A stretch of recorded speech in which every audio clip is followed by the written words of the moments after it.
여러분, 안녕하십니까? 12월 18일 수요일 넘치는 우리 교회 매일 묵상 시작하도록 하겠습니다.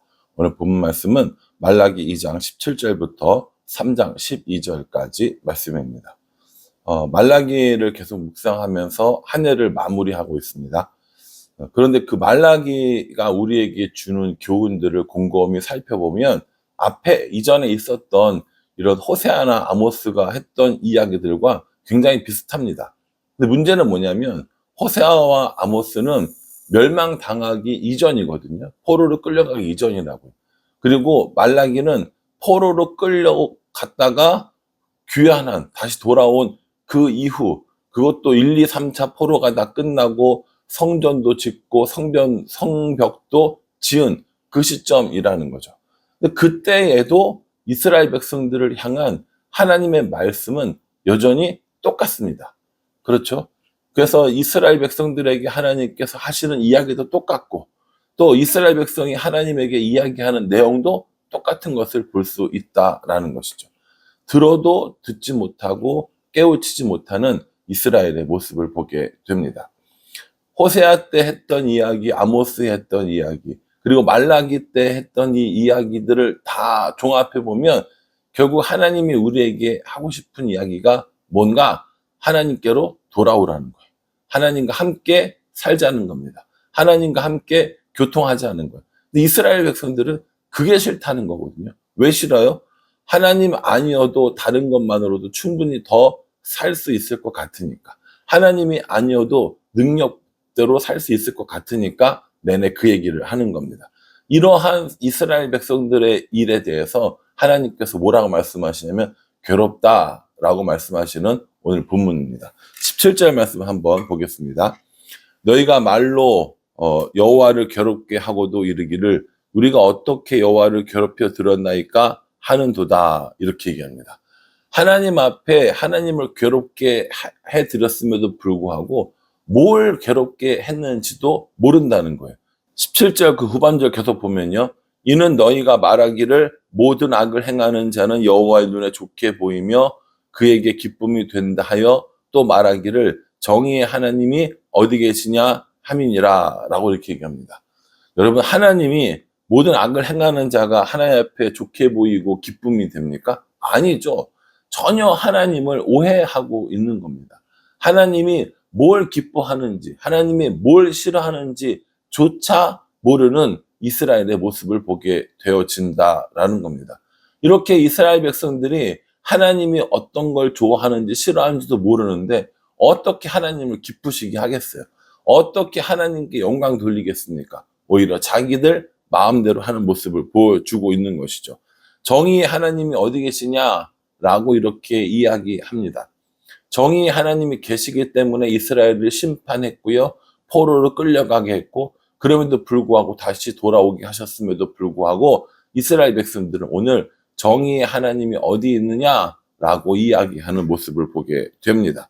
그래서 어떻게 합니까? 하나님께서 사자를 보내시고 그 사자를 통하여서 예수님의 길을, 구원자의 길을 예비하게 하시고, 이게 세례 요한인 거죠. 그리고 나서 그들을 아주 정결하게 만드는 일을 하겠노라 라고 말씀하십니다. 뭐라고 말씀하시냐면요, 2절에요.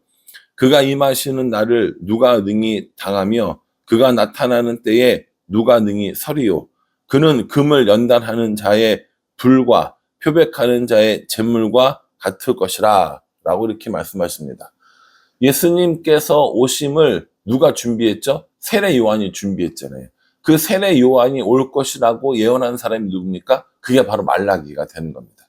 말라기를 통하여서 나의 길을 예비할 자가 올 것이다 라고 세례 요한은 이야기하고, 세례 요한은 내 뒤에 나보다 더 큰 이가 오실 것이다 라고 하면서 예수님을 이야기하는 것을 볼 수 있습니다. 이 말라기에서 이렇게 세례 요한을 이야기하면서 그 오시는 그분, 그 구원하러 오시는 그분이 금을 만드는 이 풀문불 같이, 그리고 표백하는 잿물 같이 그런 능력을 가진 분이 오실 것이다 라고 말씀하십니다. 여러분, 금을 이렇게 재련하기 위해서는 아주 높은 온도에서 불순물을 모두 다 제거하잖아요. 그래서 99.9%의 금이 만들어진단 말이에요. 그렇게 뜨거운 불과 같이, 그리고 표백을 하는, 더러운 얼룩을 빼거나 이렇게 하얗게 하는, 표백을 하는 잿물 있잖아요. 우리가 흔히 말하는 양잿물이라고 부르는 거. 얼마나 사실 독합니까? 그런 것처럼 아주 강한 능력, 강한 힘을 가지는 분이 오셔서 우리를 금과 같이, 그리고 우리가 깨끗하게 표백된 것처럼 우리를 만들어 주실 분이 오실 것이다 라고 말하는 거죠. 이게 하나님의 심판을 의미하는 거거든요. 그렇게 하나님의 심판을 이야기하시는데요. 4절 보세요. 이게 굉장히 좀 5절부터 볼게요. 5절.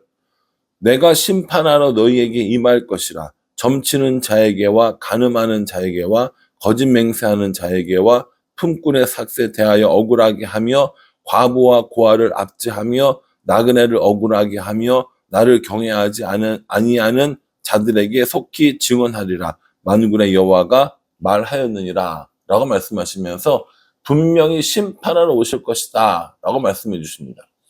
이스라엘 백성들은 우리가 뭘 잘못했어요? 정의의 하나님이 어디 있어요? 라고 이야기하지만 오늘 하나님께서는 이스라엘의 죄를 쭉 이야기하시면서 이러이러한 죄 때문에 너희를 심판하러 오실 것이다 라고 이렇게 말씀하고 계시는 겁니다. 이스라엘 백성들은 앞에서도 이야기했지만 무엇이 하나님이 기뻐하시는지, 무엇이 하나님을 괴롭게 하는 것인지 조차 모르고 있는 이런 영적 어두움에 있습니다. 하나님께서 그 죄를 쭉 이야기하시면서 이러이러한 죄 때문에 너희를 심판하러 올 거야 라고 우리에게 말씀해 주시는 거죠. 그런데 참 놀라운 건 뭐냐면 그럼에도 불구하고 하나님께서 다시 우리를 부르신다는 거예요. 7절이요.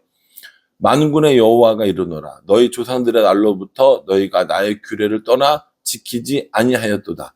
그런즉 내게로 돌아오라. 그리하면 나도 너에게 돌아가리라 하였더니 너희가 이르기를 우리가 어떻게 하여야 돌아가리까 하는도다 라고 이렇게 얘기합니다. 너희 조상 때부터 나의 규례를, 나의 명령을, 나의 말씀을 지키지 않았어 라고 얘기했거든요. 저 같으면, 제가 하나님이라면 이렇게 지키지 않았어, 그러니까 너희들 혼 좀 나야 돼, 심판 당해야 돼 라고 하실 것 같은데 하나님께서는 나의 규례를 떠나 지키지 아니하였어, 그런즉 내게로 돌아오라 이렇게 말씀하십니다. 이게 하나님의 사랑이고 하나님의 긍휼하심이고, 이 하나님의 사랑과 긍휼하심이 없었다면 우리는 아마 이미 심판으로 다 끝났을 겁니다. 그런데 하나님께서 참아주시고 다시 돌아올 수 있는 기회를 주시는 거죠. 그래서 우리에게 뭐라고 얘기하십니까? 돌아오라. 나도 너희에게 돌아가리라. 이렇게 말씀하고 계시는 거거든요. 우리가 하나님께 돌아가기만 하면 하나님께서 우리를 받아주시겠다라는 거예요. 하나님께로 돌아가면 하나님께서 우리를 긍휼히 여겨주시겠다는 겁니다. 그런데 이스라엘 백성은 뭐라고 얘기해요? 우리가 어떻게 하여야 돌아가리까? 라고 이야기를 합니다. 우리가 어떻게 하여야 돌아가겠습니까? 라고 이렇게 이야기를 하는 거죠. 그러니까 하나님께서 뭐라고 얘기를 해주시냐면 8절 말씀이에요. 사람이 어찌 하나님의 것을 도둑질하겠느냐. 그러나 너희는 나의 것을 도둑질하고도 말하기를 우리가 어떻게 주의 것을 도둑질하였나이까 하는도다. 이는 곧 11조와 봉헌물이라 라고 이렇게 얘기합니다.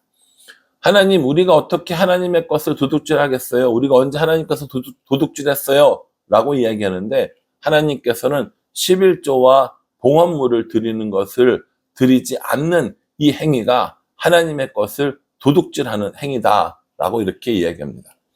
11조의 가장 유명한 이 구절이 오늘 나오는 본문 말씀이거든요. 그리고 10절에 보면은 하나님께서 온전한 11조를 드리면 뭐 이런 얘기를 한단 말이에요. 그러니까 이 10절에 온전한 11조 이야기를 하기 전에 하나님께서 11조 얘기를 왜 꺼내셨는지가 더 중요합니다. 하나님의 것들을 도둑질하고 하나님을 하나님으로 알지 못하고 하나님을 기쁘게 하는 것이 아니라 괴롭게 하는 일들을 하고 있다라고 얘기하면서 그 예를 들어서 뭘 얘기하고 있는 거예요? 11조와 봉헌문 얘기를 하고 있는 거예요. 너희가 11조를 그렇게 온전히 드리지 않는 것, 봉헌물을 온전히 드리지 않는 것, 그것이 바로 하나님의 것을 도둑질하는 거고, 그것이 바로 하나님을 무시하고 하나님을 뭐라고 그럴까요? 이 괴롭게 하는 일이다라고 하는 것을 설명해 주고 계시다는 거예요. 그래서 10절에 보면요. 만군의 여호와가 이르노라. 너희의 온전한 11조를 창고에 들여 나의 집에 양식이 있게 하고 그것으로 나를 시험하여 내가 하늘 문을 열고 너희에게 복을 쌓을 곳이 없도록 붙지 아니하나 보라. 라고 이렇게 얘기합니다. 하나님 앞에 온전한 11조를 드리면 하나님께서 하늘 문을 열고 복을 쌓을 곳이 없을 정도로 붙겠다라는 말씀입니다. 이게 11조를 온전히 드려야 한다. 11조를 안 드리면 벌 받는다. 이 얘기가 아니라 하나님이 기뻐하시는 일을 해야 한다라고 하시는 겁니다. 11조를 안 내면 너희들 벌 받을 거야. 11조를 안 드리면 너희들 심판받을 거야. 라고 하는 이야기와 하나님의 것을 온전히 구별하기 위하여 온전한 11조를 드리면 하나님께서 복을 내려주실 거야. 이건 완전히 다른 얘기입니다. 저는 그렇게 생각합니다. 목사님, 무슨 소리입니까? 똑같은 말 아닙니까? 라고 생각하실지 모르지만, 여러분 11조를 드릴 때 하나님께 복 받기 위해서 드리고, 하나님께 심판받지 않기 위해서 드리는 11조이십니까? 아니면 하나님의 것을 하나님께 온전히 드리는 신앙의 고백으로 드리십니까? 제가 전에 이런 11조와 또 이런 헌금에 관한 것들을 설교를 했던 적이 있었잖아요. 그때 제가 뭘 드려야 된다고 그랬어요? 물질을 드려야 된다고 그랬어요? 아니라고 그랬죠? 마음을 드리는 겁니다. 신앙의 고백을 드리는 거예요. 하나님께서 원하시는 건 11조의 금액이 아니에요. 누가 11조 많이 했나 한번 보자. 아, 너는 10만 원 했구나. 너는 100만 원 했구나. 아이고, 너는 1000만 원 했구나. 이게 아니라는 거죠. 11조의 양을 보시겠다는 게 아니라, 그래서 그 11조를 온전하게 드리고, 온전하게 마음을 드리고, 온전하게 신앙 고백을 드리느냐, 이걸 보시겠다는 거예요. 하나님을 괴롭게 하는 일을 하시겠습니까? 하나님을 기쁘게 하는 일을 하시겠습니까? 자녀가 어른들에게, 부모님들에게 용돈을 줘요. 100만 원을 줄 수도 있고, 1000원을 줄 수도 있고 합니다. 그러면 100만 원을 주면 더 기쁘고, 1000원을 주면 하나도 안 기뻐요? 아유, 그렇죠. 우리는 그럴 수 있죠. 그런데 하나님은요, 그렇지 않으시다는 거예요. 드리는 그 마음을 보시겠다는 거예요. 그게 100원이든 1000원이든 100만 원이든 1000만 원이든 상관없이 온전하게 하나님께 드리는 그 11조를 원하신다는 거예요. 그러니요, 교회도 사람들의 11조를 가지고 그 사람을 평가하는 것이 아니라 그 마음을 보고 그 사람을 평가하는 게 맞습니다. 사람이 사람을 평가하는 게 맞다라는 건 아니지만 어쨌든 간에 교회의 규칙들이 분명히 있거든요. 그러니까 여러분 11조를 하나님께 온전히 드렸는지 아닌지는 사람들은 몰라요. 하나님만 아십니다. 그러니 여러분 우리의 삶 가운데 하나님의 것을 하나님께 구별하여 드림으로 우리의 신앙을 고백하며 모든 것이 하나님의 것이고 모든 것이 하나님이 주시고 모든 것을 하나님이 인도하신다라는 사실을 고백하는 그 마음이 중요하다는 겁니다. 하나님을 괴롭게 하지 말라라고 말씀하셨어요. 기쁘게 해도 될까 말까인데 하나님을 괴롭게 하지 말라라고 우리에게 분명히 말씀해 주셨습니다. 우리들의 삶의 행동 중에서 하나님을 괴롭게 하는 것들은 무엇인지, 하나님을 기쁘지 않게 하는 것들은 무엇인지 우리 자신들을 돌아보면서 하나님을 기쁘게 하면서 살아가는 삶, 하나님께 마음을 드리고 신앙을 고백하는 삶, 그런 삶을 살아가는 우리 모두가 되기를 주님의 이름으로 축복합니다. 기도하겠습니다. 하나님, 온전한 11조를 드리면 복을 주시겠다고 하신 이 말씀 우리는 잘 알고 있습니다. 그래서 심판받지 않기 위해서 복을 얻기 위해서 11조를 드립니다.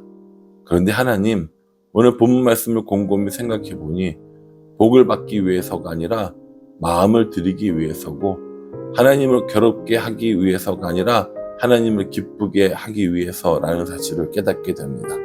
11조뿐만 아니라 우리들의 삶 가운데 하나님을 괴롭게 하는 일들은 무엇이 있는지, 우리가 하나님께로 돌아가지 못한 부분들은 무엇이 있는지 깊이 고민하면서 하나님을 기쁘시게 하는 우리가 되어질 수 있도록 은혜 베풀어 주시옵소서.